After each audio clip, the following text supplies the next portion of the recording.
This is Chapter 11, Lesson 5, Appropriate Measurements.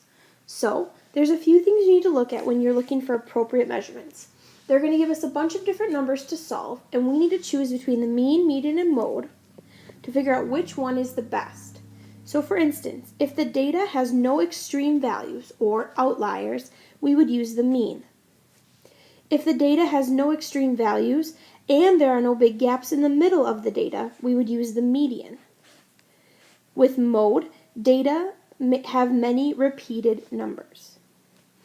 So it needs to actually be more than 50% of the numbers are there for the mode.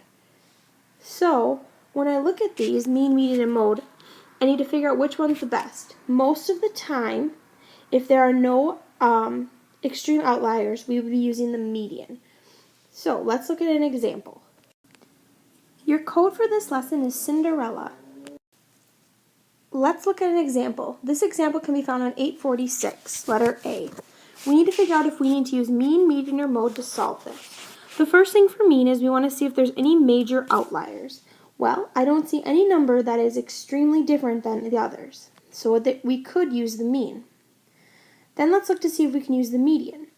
There are no large gaps in the middle, so the median would work too. Now let's check the mode. If I look, I see that there are quite a few numbers that are the same for the mode.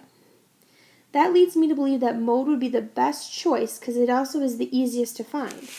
So for this example, I would want to use the mode, and I can see that 3 of the numbers, almost 50%, are 21.95.